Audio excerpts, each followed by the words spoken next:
5, 4, 3, 2, 1. All system ready.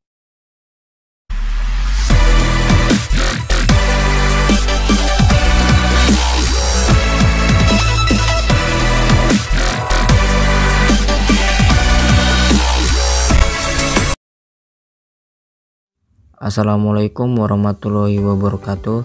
Perkenalkan, nama saya Krisna dengan NIM 21140160018 dengan rekan teman saya yang bernama Davina Lia Pratiwi Putri dengan NIM 21140160058. Kami dari Program Studi Sastra Indonesia Fakultas Ilmu Budaya Universitas Mula Warman.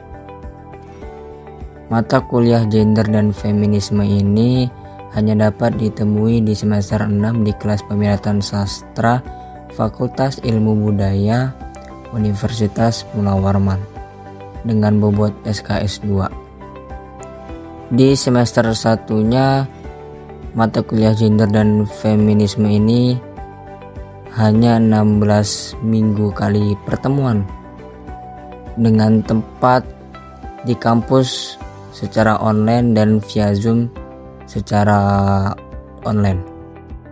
Untuk dosen pengampu mata kuliah gender dan feminisme ini adalah Bapak Dosen Indrawan Dwi Setia Suhendi, SSM Hum. Tujuan mata kuliah yang pertama, mahasiswa diharapkan mampu mengkaji dan menjelaskan unsur-unsur kesusastraan Indonesia yang mencangkup kajian gender dan feminisme. Yang kedua, mampu mengkaji hal-hal yang berkaitan dengan teori-teori di bidang sastra dan penerapannya pada penelitian di bidang gender dan feminisme.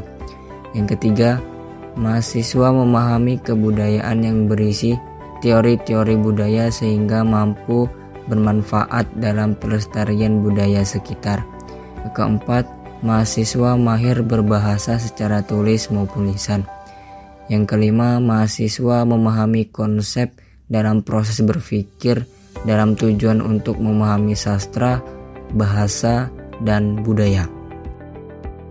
Deskripsi mata kuliah gender dan feminisme. Mata kuliah ini merupakan perpaduan konsep gender dan feminis yang digunakan untuk menganalisis karya sastra, baik yang berupa cerita rekaan, puisi, maupun drama.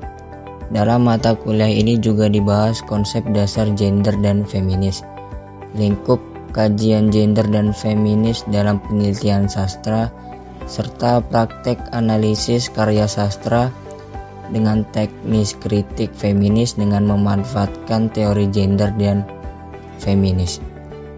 Materi mata kuliah gender dan feminisme.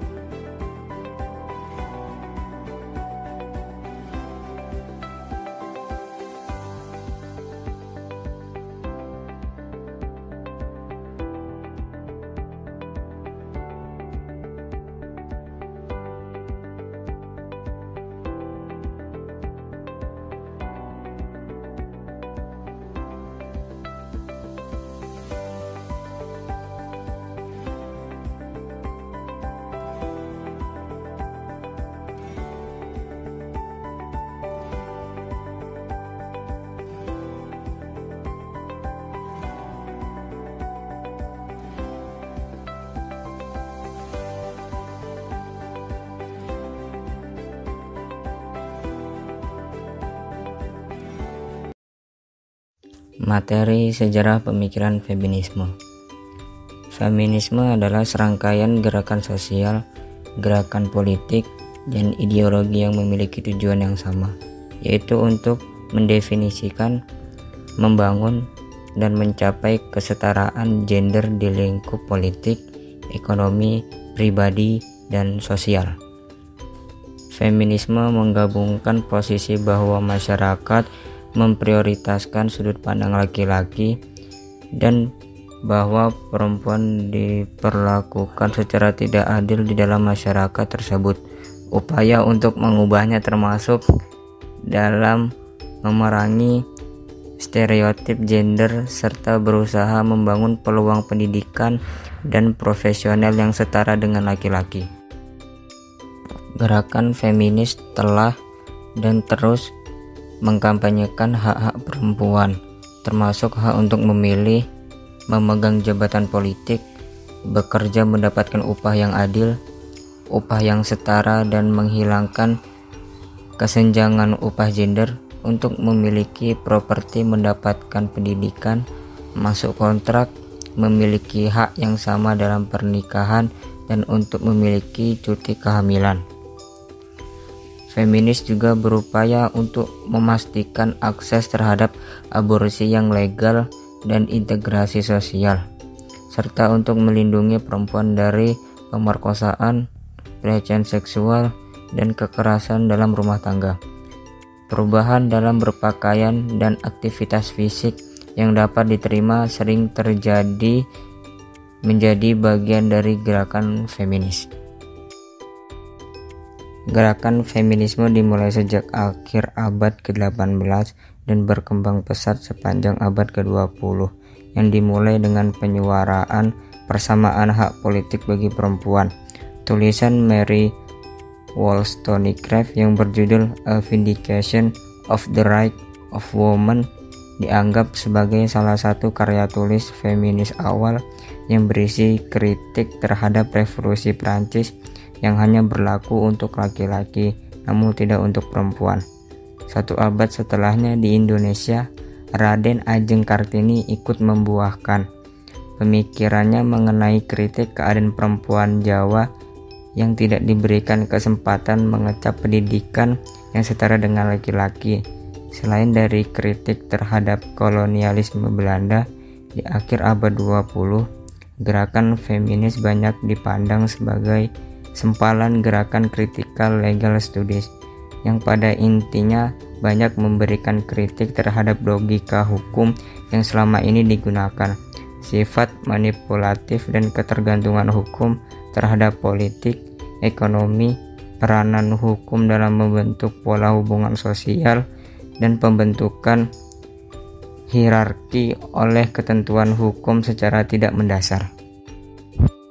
Feminis menitik beratkan perhatian pada analisis peranan hukum terhadap bertahannya hegemoni patriarki. Segala analisis dan teori yang kemudian dikemukakan oleh feminis diharapkan dapat secara nyata diberlakukan.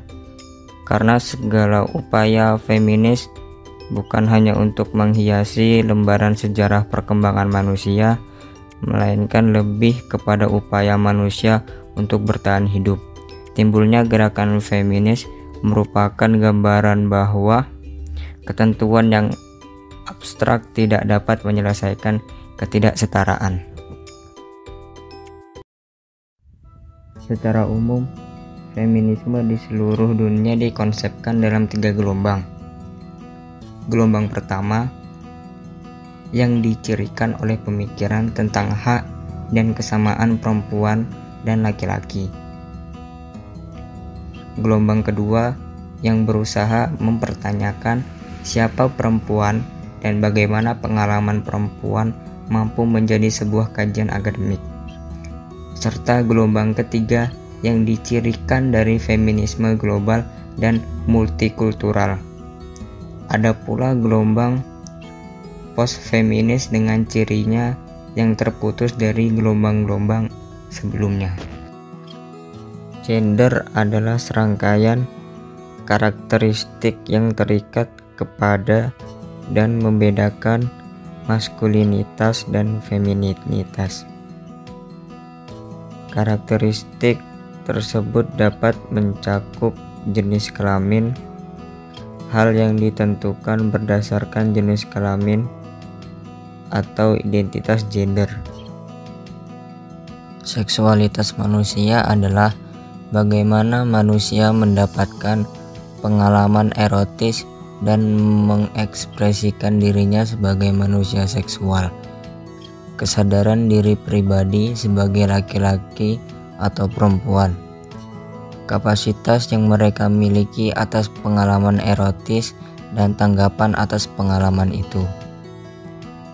Seksualitas manusia dapat dijelaskan bagaimana seseorang tertarik oleh orang lainnya yang berlawanan jenis kelamin. Sekian penjelasan singkat dari mata kuliah gender dan feminisme. Kita bisa memahami secara penuh materi ini ketika kita sudah menemui mata kuliah ini di semester 6 di kelas Peminatan Sastra Fakultas Ilmu Budaya Universitas Mula Warman.